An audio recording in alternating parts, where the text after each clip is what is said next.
ಆತ್ಮಸ್ವರೂಪನೇ ಈಗ ಮಾಡುವ ಇದು ಮಾಡುವ ನಮ್ಮ ಮಾತಗಳು ಈಗ ಮಾಡುವ ಇದು ಮಾಡುವ ನಮ್ಮ ಮಾತಗಳು ಸೀನಾಯಿ ಬೆಟ್ಟದಲ್ಲಿ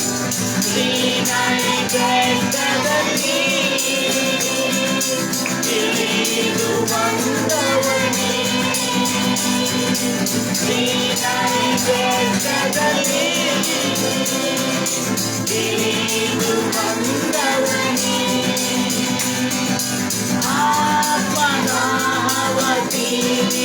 ಕೈಯ ಇರುವ ಸಮಯಗಳು ಆತ್ಮದಾಹವತಿ ಕೈಯ ಇರುವ ಸಮಯಗಳು ಆತ್ಮಸ್ವರೂಪನೇ ಆತ್ಮಸ್ವರೂಪನೇ ಪ್ರಿಯ ಆತ್ಮಸ್ವರೂಪನೇ ಈಗ ಮಾಡುವ ಇದು ಮಾಡುವ ನಮ್ಮ ಮಾತಗಳು ಈಗ ಮಾಡುವ ಇದು ಮಾಡುವ ನಮ್ಮ ಮಾತಗಳು. ಹೌದು ರಾಜ, ಒಳ್ಳೆ ಒಡೆಯನ್ನು ಕರ್ತನೆ, ನಮ್ಮನ್ನು ಶುದ್ಧೀಕರಿಸುವನೇ, ನಮ್ಮನ್ನು ಬಲಪಡಿಸುವ ದೇವರು ಕರ್ತನೆ, ನಮ್ಮನ್ನು ಕೇಳತಕ್ಕಂಥ ಎಲ್ಲರನ್ನು ಕರ್ತನೆ, ಇವತ್ತು ನಿನ್ನ ವಾಕ್ಯ ಎಂಬ ಪವಿತ್ರವಾದಂಥ ವಾಕ್ಯ ಎಂಬ ಕರ್ತನೆ ಬೆಂಕಿಯಿಂದ ನಮ್ಮಲ್ಲಿರ್ತಕ್ಕಂಥ ಎಲ್ಲ ಕೆಟ್ಟ ಕಾರ್ಯಗಳನ್ನು ಹೋಗಲಾಡಿಸಿ ಕರ್ತನೆ, ಕರ್ತನೆ ನಿನ್ನ ವಾಕ್ಯ ಎಂಬ ಜೇನಿನಿಂದ ನಮ್ಮ ಜೀವನವನ್ನು ಸಿಹಿಗೊಳಿಸಬೇಕೆಂಬುದಾಗಿ ಕೇಳ್ತೇನೆ ಕರ್ತನೆ. ಕಹಿಯಾದ ಜೀವನದಲ್ಲಿ, ದುಃಖಭರಿತವಾದ ಜೀವನಗಳಲ್ಲಿ ಕರ್ತನೆ ಸಂತೋಷ ಹರ್ಷ ತರತಕ್ಕಂಥವನು ನೀನೊಬ್ಬನೇ ಈ ಜಗತ್ತಿಗೆ ಒಡೆಯನು ರಕ್ಷಕನಾಗಿದೆ ಎಂಬುದಾಗಿ ಜನರೆಲ್ಲರ ಹತ್ತಿರ ಕರುಣಾಮಯನಾದ ದೇವರೇ ನಿನಗೆ ಸ್ತೋತ್ರ. Jesus I praise you. ಯೇಸುವಿನ ಮನೋಹರವಾದ ವಚನಗಳನ್ನು ನಾವೆಲ್ಲರೂ ಇಲ್ಲಿ ಗಾಂಧಿನಗರ ಕರೆ ಪ್ರದೇಶದಲ್ಲಿ ಈ ಒಂದು ಆಶ್ರಯ ಕಾಲನಿಯಿಂದ ನಾವು ಕರ್ತನ ಸುವಾರ್ತೆಯನ್ನು ಎಲ್ಲಾ ದೇಶ ವಿದೇಶಗಳಿಗೆ ತಲುಪಲಿ ಎಂಬುದಾಗಿ ಹಾರೈಸ್ತಾ ಇದ್ದೇವೆ. ಕೇಳತಕ್ಕಂಥ ಎಲ್ಲಾ ಜನರಿಗೆ ರಕ್ಷಣೆ, ನಿತ್ಯ ಜೀವ ಪ್ರಾಪ್ತವಾಗಲಿ, ಸುಖ ಸಂತೋಷ ಸಮೃದ್ಧಿ ಅಭಿವೃದ್ಧಿ ಆರೋಗ್ಯ ಯಾವತ್ತೂ ಅವರಿಗೆ ಇರಲಿ ಎಂಬುದಾಗಿ ಹಾರೈಸ್ತಾರೆ.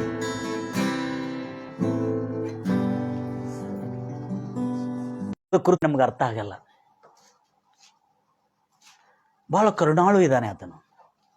ನಾನು ಗ್ರಾಮಗಳಲ್ಲಿ ನನ್ನ ಸಭೆ ನಡೀತದೆ, ನಮ್ಮ ಪ್ರಾರ್ಥನೆ ನಡೀತದೆ. ನಿಮ್ಮ ಮೊಬೈಲ್ಗೆಲ್ಲ ಸ್ವಲ್ಪ ಶಾಂತವಾಗಿಡಿ. ಪಾಪ ಮೊಬೈಲ್ ಅವರು ಶಾಂತ ಕೆಡಿಸ್ಕೊಂಡ್ರೆ ನಮ್ಮ ಶಾಂತ ಕೆಡಿಸ್ಬಿಡ್ತದೆ. ಎಲ್ಲರೂ ಹೇಳ್ತಾರಲ್ಲ, ಎಲ್ಲರೂ ಶಾಂತ ಮಾಡಿರಿ ನಿಮ್ಮ ಮೊಬೈಲನ್ನು. ವೈಬ್ರೇಷನ್ ಕೂಡ ಇಟ್ಕೊಂಡ್ರೆ ನಿಮ್ಮ ಮನಸ್ಸಿಗೆ ಮಾತ್ರ ಟಚ್ ಆಗೋಂತಿಡ್ರಿ ಹೊರತು ಅಲ್ಲೆಲ್ಲೂಯ ಗಂಭೀರವಾಗಿ ಹೇಳ್ತಿರಲ್ಲ. ಆದ ಕಾರಣ ಅದ್ಭುತ ಕೃತ್ಯಗಳು, ಸೂಚಕ್ರಿಯೆಗಳು ಆತನು ಯಾವಾಗಲೂ ತಾನು ಮಾಡತಕ್ಕಂಥನಾಗಿದ್ದಾನೆ, ಜಯ ಕೊಡ್ತಕ್ಕಂಥನಾಗಿದ್ದಾನೆ. ಎಲ್ಲಿದ್ದ? ಮೀನಿನ ಹೊಟ್ಟೆ ಒಳಗಿದ್ದ. ಮತ್ತೇನು ಸಬ್ಮರೀನ್ ಒಳಗಿದ್ದಂಗೆ ಹೇಳತ್ತಿರಲ್ಲ. ಮೀನಿನ ಹೊಟ್ಟೆ ಒಳಗೆ ಎಷ್ಟು ದಿನ? 3 ದಿನ. ಎಲ್ಲರೂ ಸಂತೋಷವಾಗಿ ಹಾರೈಸ್ತೀರಿ ಹಲ್ಲೆಲೂಯ. ಕೆಲವು ಜನ ಹಲ್ಲೆಲೂಯ ಅಂತ ಹೇಳಿದ್ರೆ ಏನೋ ತಿಂತಾ ಇದ್ದಾರೆ, ಬಬಲ್ ಗಮ್ ತಿಂತಾ ಇದ್ದಾರೆ. ಪ್ರಾರ್ಥನೆ ಮಾಡಿದ್ರೆ ಸ್ತೋತ್ರ ಮಾಡ್ತಾ ಇದ್ದಾರೆ ಅಂತ ತಿಳ್ಕೊಂಡಿದ್ದಾರೆ. ಅಡಿಕ್ಟ್ ಆಗಬೇಡ್ರಿ. ಅದು ನಮ್ಮ ಕೆಳಗೆ, ನಾವು ಅದ್ರ ಕೆಳಗೆ ಅಲ್ಲ. ಹಲ್ಲೆಲೂಯ. ಮತ್ತು ಭಾಳ ಎಲ್ಲ ಎಷ್ಟೆಷ್ಟು ಕೇಳಿಸಿದೆ ನಾನು. ಈಗ ಆ ಗ್ರಾಮದಲ್ಲಿ ಅವರು ಕೇಳಿದ್ರಿ ಪ್ರಶ್ನೆ ಏನಂತ ತಿಳ್ಕೊಂಡು ಅವರು ಈ ರೀತಿಯಲ್ಲಿ ಮಾತಾಡ್ತಾರೆ. ಕರ್ತನ ಅವ್ರಿಗೂ ನಂಬಿಕೆ ಇರಬೇಕಲ್ರಿ. ಅವ್ರಿಗೆ ಗೊತ್ತೇ ಇಲ್ಲ ನಂಬಿಕೆ ಬಗ್ಗೆ. ಯೇಸು ಗುಣಪಡಿಸ್ತಾನಂತ ಅಷ್ಟೇ ಗೊತ್ತಿದೆ ಅವರಿಗೆ. ನಾನು ಅವ್ರಿಗೆ ತಿಳಿಸಿದೆ, ಯೇಸುವಿನ ದಯೆ ಬಹಳ ದೊಡ್ಡ ದಯೆ ಇದೆ ರೀ. ಯೋನಾ ಪ್ರವಾದಿ ಗ್ರಂಥದಲ್ಲಿ 4ನೇ ಅಧ್ಯಾಯ 2ನೇ ವಚನದಲ್ಲಿ ಯೋನಾ ಪ್ರವಾದಿ ಹೇಳ್ತಾನೆ, ದೇವರು ಎಂಥವನಂತ ಗೊತ್ತಿದೆ? ದೇವರು ಎಂಥವನಂತೇಳಿ ಹೊಟ್ಟೆ ಕಿಚ್ಚು. ಯಾರಿಗೆ? ಪ್ರವಾದಿಗಳಿಗೆ ಹೊಟ್ಟೆ ಕಿಚ್ಚು. ಹಲ್ಲೆಲೂಯ. ಓದಿ ನೋಡ್ರಿ, ನನಗೆ ಗೊತ್ತಿತ್ತು, ಅದಕ್ಕೆ ನಾನು ಎಲ್ಲಿ ಹೋಗಿಲ್ಲ, ನಿನಗೆ ಹೋಗಿಲ್ಲ, ಅದಕ್ಕೆ ತರ್ಸಿಸ್ ಟಿಕೆಟ್ ತೆಗೆದ್ಬಿಟ್ಟು ನಾನು. ಯಾಕೆ? ನೀನು ಎಂಥವನು? ಓದ್ರಿ, ಯಾವುದು ಬೇಕಾದ ಓದ್ರಿ, ತಮಿಳಲ್ಲಿ ಓದ್ರಿ, ಏನು ತೊಂದರೆ ಇಲ್ಲ. ಯೋಹಾನ್ ಅಲ್ಲ, ಯೋನಾ. ಹಾ ನನ್ನ ದೇಶದಲ್ಲಿ ಇದ್ದಾಗಲೇ ಈಗ ನಡೀತದಂತ ನಂಗೆ ಗೊತ್ತಿದೆ, ನಾನು ತಿಳಿಸ್ಕೊಂಡದ್ದು ನನಗೆ ಗೊತ್ತಿದೆ. ಅದರ ನಿಮಿತ್ತ ಯಾರು ಎటువంటి ವಾಡು ನೀನು ಕರುಣೆ ಉಳ್ಳವನು, ದಯೆ ಉಳ್ಳವನು, ಬಹು ದೀರ್ಘ ಶಾಂತಿ ಉಳ್ಳವನು, ಕೋಪ ಪಡುವುದಿಲ್ಲ, ಅತ್ಯಂತ ಅಪಾರವಾದಂತ ಕೃಪೆ ಉಳ್ಳ ದೇವರಾಗಿದೆಯೆಂದು ನೀನು ಮಾಡಬೇಕಾಗಿರುವ ನಿನ್ನಿಂದ ಅಂದ್ರೆ ತೀರ್ಪಿನಲ್ಲಿ ಆಗಬೇಕಾಗಿರುವ ಕೇಡಿನಿಂದ ನೀನೇನಾಗತಿ, ಹಲ್ಲೆಲೂಯಾ, ನೀನು ಅವರಿಗೆ ಕೇಡಾಗದಂತೆ ಮನಮರುಗುತ್ತಿ. ಏನ್ ಮಾಡ್ತಿ? ಮನಮರುಗುತ್ತಿ. ಅರ್ಥ ಆಗಿದೇನಾರೆ? ದೇವರಿಷ್ಟು ದಯಾಳಾಗಿದ್ದಾನೆ. ಅವರು ದೇವರ ಮಾತನ್ನು ಮೀರಿ ಹಾಳಾಗಿ ನಾಶವಾಗ್ತಾ ಇದ್ರು ಕೂಡ ಅವರಿಗೆ ಕೇಡಾಗಬಾರ್ದನ್ನತಕ್ಕಂಥ, ಅವ್ರಿಗೆ ಕೇಡಾಗೋದ್ರಿಂದ ಆತನಿಗೆ ಸಂತೋಷ ಇಲ್ಲ.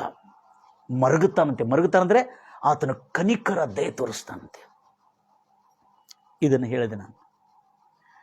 ಎಲ್ಲರೂ ಗಮನಿಸ್ತೀರಿ ದೇವರ ಮಕ್ಕಳೇ, ಬಹಳ ಸಾರಿ ನಮ್ಗೆ ಅರ್ಥ ಆಗಲ್ಲ ದೇವರು ಎಂಥ ಕನಿಕರ ಸ್ವರೂಪನಾಗಿದೆ ಅಂತೇಳಿ. ಈ ಕನಿಕರದಲ್ಲಿ, ಈ ಕನಿಕರ, ದಯೆ, ಪ್ರೀತಿ, ಕ್ಷಮೆ, ದಮಿಕೆ, ಇದಕ್ಕೆ ಯಾವ ನ್ಯಾಯ ಪ್ರಮಾಣ ಇಲ್ಲ. ಇದಕ್ಕೆ ವಿರೋಧವಾದ ಯಾವ ನ್ಯಾಯ ಪ್ರಮಾಣ ನಿಲ್ಲುದು ಅಂತೆ. ಕೇಳಿದ್ರೆ ಅದು ಎಲ್ಲಾದ್ರೂ ಕೇಳಿದ್ರ? ಇದಕ್ಕೆ ವಿರೋಧವಾದ ಯಾವ ನ್ಯಾಯ ಪ್ರಮಾಣ ಇಲ್ಲ. Praise lord Jesus, hallelujah. ಗಂಭೀರವಾಗಿ ಹೇಳ್ತಿರಲ್ವ? ಇದಕ್ಕೆ ವಿರೋಧವಾದ ಯಾವ ನ್ಯಾಯ ಪ್ರಮಾಣ ಇಲ್ಲ. ಗಲಾತ್ಯರಿಗೆ ಬರೆದ ಪತ್ರಿಕೆ 5ನೇ ಅಧ್ಯಾಯ 22ನೇ ವಚನ. ಈ ಒಂದು ಕರುಣೆಯ, ಪ್ರೀತಿ, ದಯೆ, ವಾತ್ಸಲ್ಯಕ್ಕೆ ವಿರೋಧವಾಗಿ ಯಾವ ನ್ಯಾಯ ಪ್ರಮಾಣ ಇದಕ್ಕೆ ವಿರೋಧವಾಗಿ ನಿಲ್ಲಕ್ಕಾಗುದಿಲ್ಲ. ಯಾಕಂದ್ರೆ ಅಷ್ಟು ಅದ್ಭುತವಾದಂಥ ಪ್ರೀತಿಯಲ್ಲಿ ಶಕ್ತಿ ಇದೆ ಅನ್ನತಕ್ಕಂಥ ಸತ್ಯವನ್ನು ನಾನು 5:22 ನಾನು ಡೈರೆಕ್ಟ್ ಬರ್ತಾ ಇದ್ದೇನೆ. There is no law against to this. ಇವೆಲ್ಲದಕ್ಕೆ ವಿರೋಧವಾಗಿ ಯಾವ ನ್ಯಾಯ ಪ್ರಮಾಣವೂ ಓದ್ತಿರೀಗ 15ನೇ ಅಧ್ಯಾಯ 20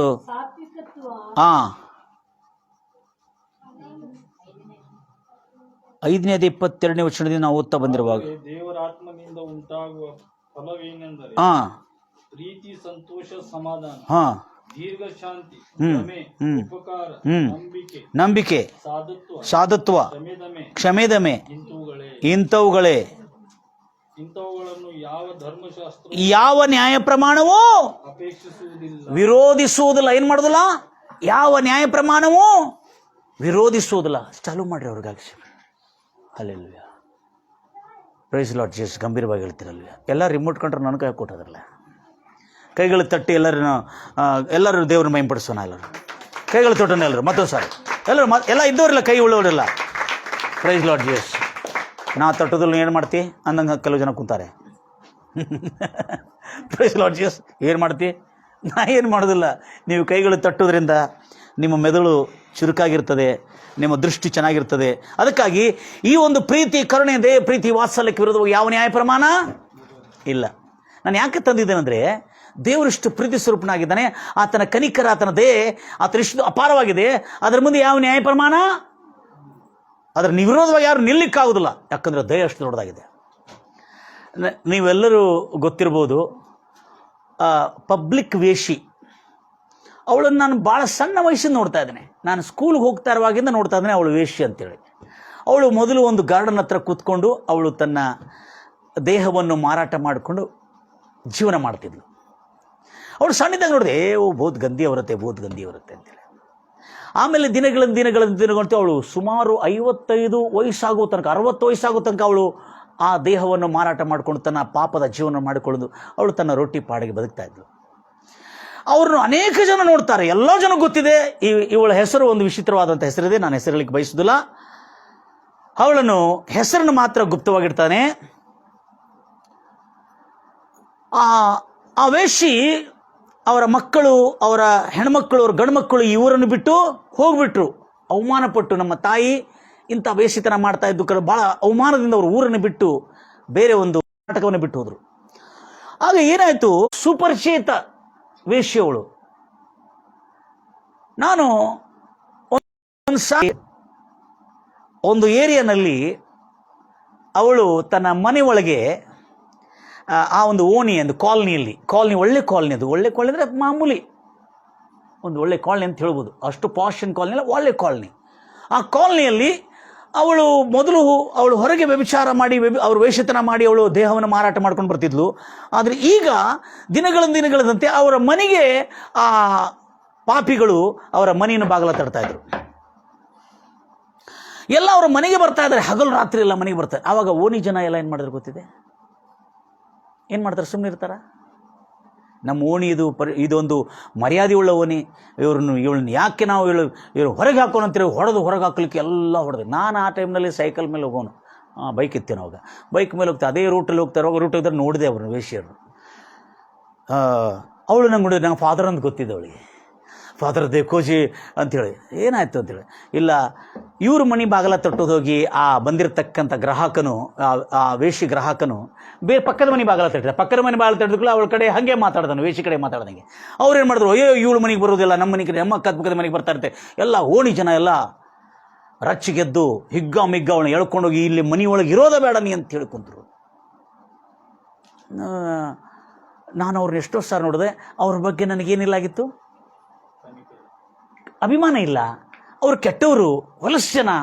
ಈಗ ನನಗೆ ಕನಿಕರ ಬರಬೇಕಲ್ಲ, ನಾನು ಅವ್ರನ್ನ ಹೊಡೆದು ಗದರಿಸಿ ಎಳ್ಕೊಂಡು ಹೋಗ್ತಾರವಾಗ ನನಗೆ ನೋವಾಗ್ತು, ದುಃಖ ಆಯಿತು. ಅಯ್ಯೋ ಫಾದರ್ ದೇಖೋ ಫಾದರ್, ये लोग कैसा कर रहे हैं, वो उनके घर को गया, मैं क्या कर रहे, ओ क्या कैसा. ಅವಳು ಹೇಳಿದ್ರು, मेरे पास जो आते वो लोग कुदर गए, मैं क्या कर रहे ಅಂತೇಳಿ ಅತ್ತಳು ಅವಳು.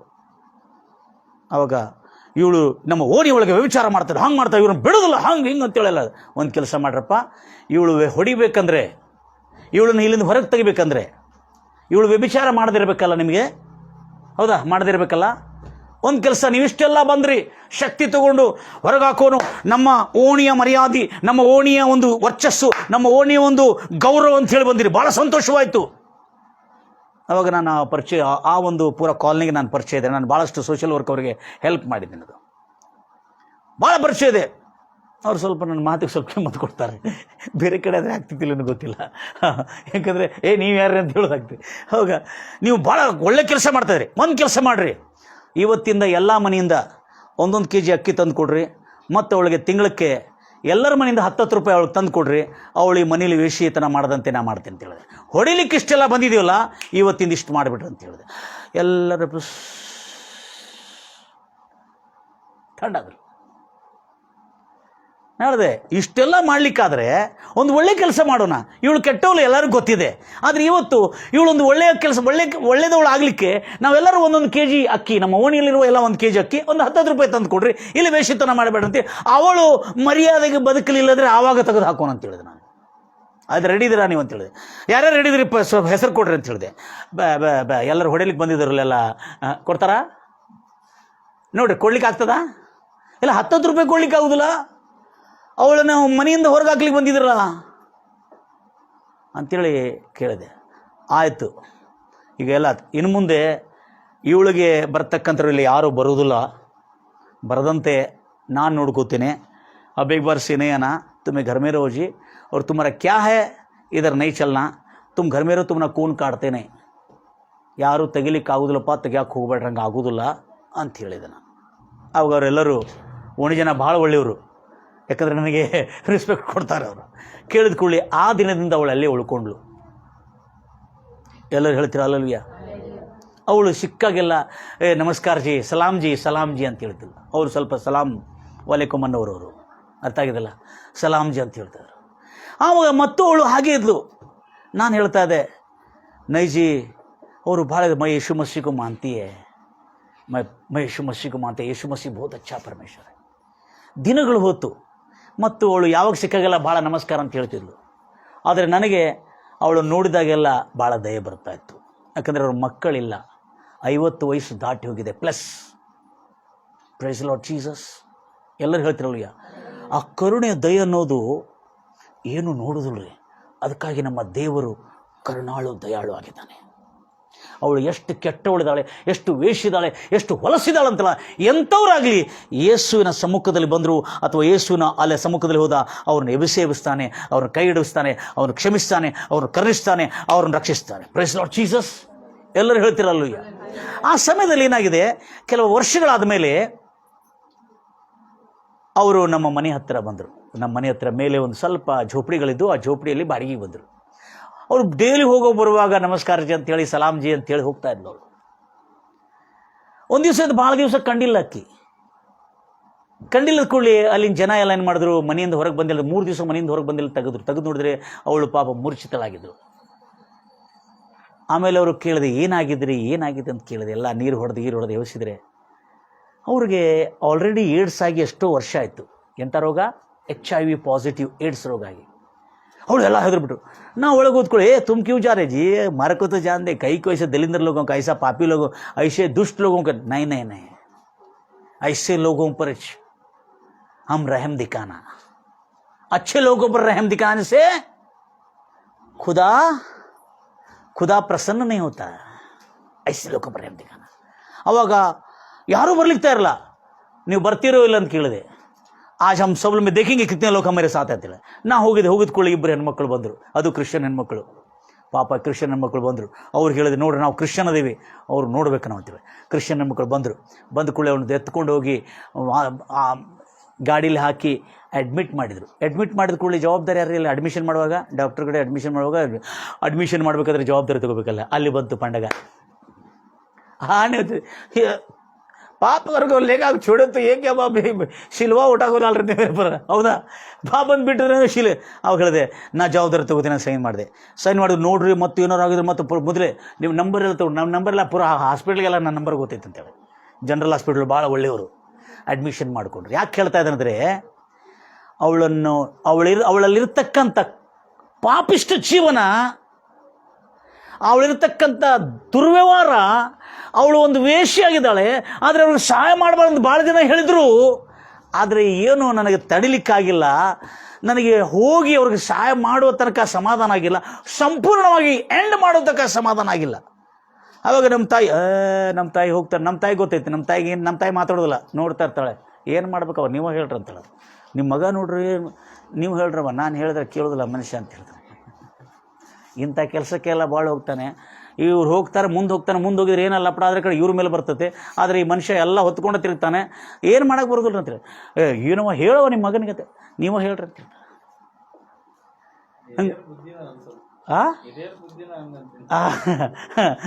ಹೇಳು. ಆಮೇಲೆ ಹೋಗಿದ್ದ ಕೂಡಲೇ ದೇವ್ರ ಮಕ್ಕಳಿಗೆ ನೀವು ನಂಬಲಿಕ್ಕಾಗೋದಿಲ್ಲ, ನಂಬಬೇಕಾಗ್ತದೆ.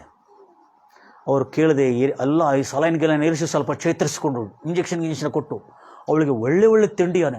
ಕ್ಯಾ ಖಾನಾ ಚಾತೆ ಜಿ, ಮುಜೆ ಕ್ಯಾ ಭಿ ಪೂಛೋ ಮೈ ಲೇಕಾಗದೆ ಅಂತೇಳಿ, ಮುಜೆ ಅಚ್ಚಾ ಬಿರಿಯಾನಿ ಲಾಗೋ ದೇವ್ಜಿ ಹೋಟೆಲ್ಸ್ ಅಂತೇಳಿ. ನಾ ಹೇಳಿದೆ, ಖರೆ ನಾ ತಿಂತೀಯ, ಹೊಟ್ಟೆ ತುಂಬ ತಿಂತ, ಒಳ್ಳೆ ತಿಂಡಿ ತಿಂತಾರೆ. ಇಮ್ಮಿಡಿಯೇಟ್ಲಿ ನಮ್ಮ ಫ್ರೆಂಡ್ಸ್ಗೆ, ನಮ್ಮ ಕ್ರಿಶ್ಚಿಯನ್ ಫ್ರೆಂಡ್ಸ್ಗೆ ಹೇಳಿದೆ. ಅವ್ರು ತೊಗೊಂಡ್ರು, 2 ಬಿರಿಯಾನಿ ತಂದು ಕೊಟ್ಟರು. ಫಸ್ಟ್ ಹೊಳ್ಳಿ ಬೆಳಗ್ಗೆ ಸಂಜೆಗೆ ಮಧ್ಯಾಹ್ನ ಹೊಟ್ಟೆ ತುಂಬ ಬಿರಿಯಾನಿ ತಿನ್ನಿಸಿದೆ. 3 ದಿವಸ ರೆಡಿ ಆದ. ಸ್ವಲ್ಪ ಚೇತರಿಸ್ಕೊಂಡೆ. ಅವ್ರ ಫೋನ್ ನಂಬರ್, ಅವ್ರ ಮಕ್ಕಳು, ಅವಳಿಗಿರ್ತಕ್ಕ ಎಲ್ಲ ತೊಗೊಂಡು ಅವ್ರ ಮಕ್ಕಳಿಗೆ ಫೋನ್ ಮಾಡಿದೆ. ಎಲ್ಲ ಹೇಳ್ತಿರಲ್ಲ, मैं पास्टर देवदास बोल रहा हूँ, मैं चर्च का पास्टर बात कर रहा हूँ दांडेली से. हाँ बोलिए जी, तुम्हारी माँ बहुत सीरियस है, अभी थोड़े दिन ही जिंदा रहती हो, तो मैं समझता हूँ कि तुम थोड़े दिन लेके जाके अपने पास रखो और उसको आखिरी दिन में तुम्हारे साथ रख के कुछ आगे बढ़ाओ और तुम्हारा सेवा करो, तब खुदा तुम्हारे को आशीष करता है, तुम्हारे को जन्नत नसीब होता है ಅಂತ ಹೇಳಿದೆ. ಅವ್ರು ಫೋನ್ ಮಾಡಿದ ಕೂಡಲೇ ಅವ್ರು ಯಾರು ರೀ, ನಾನು ಸಲಾಮ್ ವಾಲೇಕಮ್ ಅಂದಿದೆ. ಅವ್ರು ವಾಲೇಕಮ್ ಸಲಾಮ್ ಅಂದರು. ನಾನು ಪಾಸ್ಟರ್ ಅಂತ ಹೇಳಿದ ಕೂಡಲೇ ಅವರು ಪ್ರೈಸ್ ಲಾರ್ಡ್ ಅಂದರು. ಪೂರಾ ಕುಟುಂಬ ಚರ್ಚ್ಗೆ ಹೋಗ್ತಾ ಇದೆ ಅಂತ ಪೂನಾದಲ್ಲಿ. पूरा कुटुंब, हम सब लोग चर्च को जा रहे जी, मेरा भाई भी चर्च को जा रहे, मेरे सब लोग चर्च में है जी, ऐसा फलाना चर्च में हम मेंबर है जी, और हमारे बच्चे लोग सब गाना गाते जी, हालेलुया. किसमें? चर्च में, क्वायर में गाना गाते जी, और हर दिन बाइबल पढ़ते जी. हर दिन हमारे घर में कुटुंब परिवार का प्रेयर होता जी. कितने लोग के घर में परिवार का प्रेयर हो रहा अभी? ಕುಟುಂಬ ಪ್ರಾರ್ಥನೆ ಎಷ್ಟು ಜನ ಮನೆಯಲ್ಲಿ ಕುಟುಂಬ ಪ್ರಾರ್ಥನೆ ನಡೀತಾ ಇದೆ? Very good. ಬೆತೆಸ್ತಾ ಅವರೇ ನನಗೆ ಕಲಿಸ್ಕೊಟ್ಟಿದ್ದು ಕುಟುಂಬ ಪ್ರಾರ್ಥನೆ. ಹಲ್ಲೆಲೂಯಾ. ಈಗ ನೋಡ್ರಿ, ಇದನ್ನ ಎಷ್ಟು ಚಾಲೆಂಜ್ ಇದೆಯಲ್ಲ, ಇದು ಕೇಳಿದ್ಕೊಳ್ಳಿ ಎದಿ ಮೇಲೆ ಬಾಣ ಹೊಡೆದಂಗೆ ಐತೆ ನಮಗೆ. ನನಗೂ ಹಂಗೆ ಇತ್ತದು. ಯಾಕಂದರೆ ಬೆತೆಸ್ತಾ ಅವ್ರ ಮನೇಲಿ ನಾನು ಒಂದು ದಿವಸ ಇದ್ದಾಗ ಅವರೆಲ್ಲರೂ ಬೆಳಿಗ್ಗೆ 5 ಗಂಟೆಗೆ ಎದ್ದು ಕುಟುಂಬ ಪ್ರಾರ್ಥನೆ ಮಾಡ್ತಾಯಿದ್ರು. ನೋಡಿದ್ರೆ ಸ್ತೋತ್ರ ಕೊಡ್ತೀನಿ ಒಳ್ಳೆ ಬೈಬಲ್ ಎಲ್ಲರೂ ಓದ್ತಾರೆ, ಪ್ರಾರ್ಥನೆ ಮಾಡ್ತಾರೆ. ಹಾಗೆ ಅವರು ಪ್ರಾರ್ಥನೆ ಮಾಡ್ತಾಯಿದ್ರು. आवाग ना ಹೇಳಿದೆ हम प्रेयर करने वाले जी, अच्छा पास्टर तुम हमारे को फ़ोन करे. मैं बोला अच्छा तुम यीशु मसीह को माने, आखिरी समय तो तुम्हारा माँ को लेके जाके. नहीं मेरी माँ कैसी है करके सबको मालूम है सर. हम कितना बोले आने के लिए, वो उसको क्या होना, उसको अच्छा अपने दोस्तों अपने पूरा डांडिले में बहुत साल से थी ना, सब दोस्तों के साथ रहने का उसको चाहती है. वो आती से नहीं कितना बोले नहीं आज आती हो तुम आओ. ಅವರು ಬಂದರು. ಇಷ್ಟು ಖುಷಿ ಆಯಿತು ನನಗೆ. ಸಲಾಮ್ ಅಲೈಕಮ್ ಅಂತ ಹೇಳಿದೆ, ಅವ್ರು ಪ್ರೈಸ್ ಲಾರ್ಡ್ ಅಂತ ಹೇಳ್ತಾ ಇದ್ದಾರೆ. ಹಲ್ಲೆಲೂಯಾ. ಹಮ್ ಸಬ್ ಚರ್ಚ್ಗೂ ಜಾರೆ ಅಂತ ಹೇಳಿದ್ರು. ಅವ್ರಿಗೆ ಹೇಳಿ ಅವಳಿಗಿಲ್ವ ಎಲ್ಲ ಅಡ್ರೆಸ್ ಇದು ಮಾಡಿ ಅವಳಿಗೆ ಮೆಡಿಕಲ್ ಟ್ರೀಟ್ಮೆಂಟ್ ಏನಿದೆ ಎಲ್ಲ ಅವಳದು ಆಧಾರ್ ಕಾರ್ಡ್ ಅವ್ರದ್ದು ಅದು HIV ಪಾಸಿಟಿವ್ ಅಲ್ಲಿ ಟ್ರೀಟ್ಮೆಂಟ್ ಏನು ಕೊಡಬೇಕು ಅಲ್ಲಿ ಕೊಡ್ತಾರೆ ಅಂಥೇಳಿ ಸಬ್ ಗೋಲಿ ಎಲ್ಲ ಹಾಕಿದ್ದು ಅಂಥೇಳಿ ಎಲ್ಲ ಹೇಳಿ ಅವರು ಕಳಿಸುವಾಗ ಅವರು ಇಷ್ಟು ಸಂತೋಷಪಟ್ಟರು. ಆಮೇಲೆ ಗೊತ್ತಾಯಿತು ಅವಳದು ಬಂಗಾರಿದೆ ಅಂತೇಳಿ ಬ್ಯಾಂಕ್ನಲ್ಲಿ. ಆವಾಗ ಬಂಗಾರ ಅಂತೇಳಿ ಓ ಕಿತ್ನಾಕೋಗಿ ಎಷ್ಟು ಗಿರ್ಬಿಟ್ಟಿದ್ರಿ, ಎಲ್ಲ ಗಿರ್ಬಿಟ್ಟಿದ್ದು ಬಂಗಾರ ಎಲ್ಲ ಕೊಡಿಸ್ಬಿಟ್ಟು ಅವರಿಗೆ. ಬ್ಯಾಂಕ್ನಲ್ಲಿ ಹೋಗಿ ಹೇಳಿದೆ ತಾಮೀರ್ ಬ್ಯಾಂಕಲ್ಲಿ. ಅವರು ನಾ ಹೇಳಿದ ಕೂಡಲೇ ಪಾಸ್ಟರ್ आओ जी ये उनका बेटी है जी देव जी ಅನ್ಕೊಂತೀವಿ. तुम ಸೈನ್ करो जी हुआ देते ಕೊಟ್ಟು ಎಲ್ಲ ಬಂಗಾರ ಥರ ಭೇಟಿ ಕೊಟ್ಟರು. ನಾ ಹೇಳಿದೆ ಎಲ್ಲ ಕೊಡ್ರಿ ಅವ್ರು ಚೆನ್ನಾಗಿ ನೋಡಲಿ. 1 ತಿಂಗಳು ಅವರು ಚೆನ್ನಾಗಿ ಅವ್ರ ತಂದೆ ಅವ್ರ ತಂದೆನೂ ಜೀವಂತಿದವ್ರಿ, ಅವ್ರ ಗಂಡನೂ ಎಲ್ಲರೂ ತೊಗೊಂಡು ಎಲ್ಲರೂ ಸಂತೋಷವಾಗಿ ನೋಡಿ ಪ್ರೇಯರ್ ಮಾಡ್ತಾ ಪ್ರತಿದಿನ ವಾಕ್ಯವನ್ನು ಓದ್ತಾ ಆ ಒಂದು ಆತ್ಮ ಮನಸ್ಸಾಂತರ ಹೊಂದಿ ಪರಲೋಕ ಸೇರಿದೆ. Praise the lord Jesus. ಗಂಭೀರವಾಗಿ ಹೇಳ್ತಿರಲ್ವಯ್ಯ. ಅದಕ್ಕೆ ಎಷ್ಟು ಜನರು ನಿಮ್ಮೆಲ್ಲರ ಪ್ರಾರ್ಥನೆ ಬೆಂಬಲ ಮತ್ತು ಅಲ್ಲೇ ಕ್ರಿಶ್ಚಿಯನ್ ಹೆಣ್ಣುಮಕ್ಕಳು ಮುಂದೆ ಬಂದು ಸೇವೆ ಮಾಡಿದ್ರು. ಅವರೆಲ್ಲ ಹಾಸ್ಪಿಟ್ಲಲ್ಲಿ ಅಡ್ಮಿಟ್ ಮಾಡಿರುವಾಗ ನಾನೇನು ಅವರಿಗೆ ತಿನ್ನಲಿಕ್ಕೇನು ನಾನು ಮಾತಾಡೋಣ ಅಷ್ಟೇ, ನನಗೆ ಶಕ್ತಿ ಮಾತಾಡಲಿ ಶಕ್ತಿ ಕೊಟ್ಟಿದ್ದಾನೆ ಅಷ್ಟು ಮಾಡ್ತಾಯಿದ್ದೆ. ಎಲ್ಲ ತಿಂಡಿ ತಂದು ಕೊಟ್ಟಿದ್ದವರು ಎಲ್ಲ ಕ್ರಿಶ್ಚಿಯನ್ ಜನ ಎಲ್ಲ ತಂದು ಮತ್ತು ಅನ್ಯ ಜನರು ಕೂಡ ಅದು ನೋಡಿ ಅವರು ಕೂಡ ತಂದು ಕೊಟ್ಟರು. ಆ ಒಂದು ಆತ್ಮ ರಕ್ಷಣೆ ಹೊಂದಿದೆ. ಆವಾಗ ನಂಗೆ ಅರ್ಥ ಆಯಿತು, ಇಷ್ಟು ಕೆಡುಕಳಾದರೂ ಕೂಡ ನನ್ನಲ್ಲಿ ಆ ಒಳಗೆ ದ್ವೇಷಿಸ್ತಾ ಇದೆ, ಅವಳು ಚೀಯತ್ತು ಅಂತ ಇದೆ, ಆದರೆ ನನಗೆ ಯಾಕೆ ಇಂಥ ಒಂದು ಭಾವನೆ ಕೊಟ್ಟಿದೆ ಅಂತ ಹೇಳುವಾಗ ಆವಾಗ ಅರ್ಥ ಆಯಿತು. ಬೈಬಲ್ ಹೇಳ್ತಾ ಇದೆ, ದೇವರು ಕರುಣಾಳು ದಯಾಳು, ತನ್ನ ಸ್ವಭಾವಕ್ಕೆ ವಿರೋಧವಾಗಿ ಏನೂ ಮಾಡಲಾರನು. ಎಲ್ಲರೂ ಹೇಳ್ತಾರಲ್ವ, ಏನು ಮಾಡಲಾರನು. ಅವಳು ಪ್ರಾರ್ಥನೆ ಪೂರ್ವಕವಾಗಿ ಅವಳ ಮಣ್ಣು ಹೇಗಾಗಿದೆ ಅಂತ ಗೊತ್ತಿದೆ, ಕ್ರಿಶ್ಚಿಯನ್ ಶವ ಸಂಸ್ಕಾರ ಆಗಿದೆ. ಅವರ ಪಾಸ್ಟವರು ಕೂಡ ಭಾಳ ಮೆಚ್ಕೊಂಡಿರುತ್ತೆ. ಆಖಿರ್ ಸಮಯ ತುಮರಿ ಮಾಕ ತುಮ್ ಸೇವಾ ಕರೆ, ಎಲ್ಲ ಮಕ್ಕಳು ಸೇವೆ ಮಾಡಿದ್ರು, ಅವರ ಗಂಡನೂ ಸೇವೆ ಮಾಡಿದ್ರು. ನಾನು ಹೇಳಿದೆ ಈ ಆತ್ಮ ನಿಮ್ಮ ತಾಯಿ ಇವರು ಪರಲೋಕಕ್ಕೆ ಪರದೇಶಕ್ಕೆ ಹೋಗಿ ಸೇರಬೇಕಾದ್ರೆ ನೀವೆಲ್ಲರೂ ಇವಳಿಗೆ ಸೇವೆ ಮಾಡಿ. ಅವ್ರು ನಾನು ಹೇಳಿದ ಮಾತಕ್ಕೆ ಮುಂಚಿನಿಂದಲೇ ಅವರು ಈ ವಾಕ್ಯದಿಂದ ತಯಾರಾಗಿದ್ರು. ಅವರು ನನಗಿಷ್ಟು ಸಂತೋಷವಾಯಿತು. ದೇವರು ನನ್ನನ್ನೆಲ್ಲ ಹೇಳ್ಕೊಂಡು ಬಂದಿದ್ದಾನಂದರೆ ನೀವು ಒಂದು ನೆನಪಿಟ್ಕೊಳ್ರಿ, ಇಲ್ಲಿ ದೇವದಾಸಲ್ಲ ನಾನು ಹೇಳೋದು, ನಿಮ್ಗೆ ಯಾರಿಗೂ ಗೊತ್ತಾಗ್ತಿಲ್ಲ. ನಾನು ಹೇಳುವಾಗ ದೇವರು ಅವಳ ಮೇಲೆ ಎಷ್ಟು ಕರುಣೆ ಇಟ್ಟಿದ್ದಾನೆ.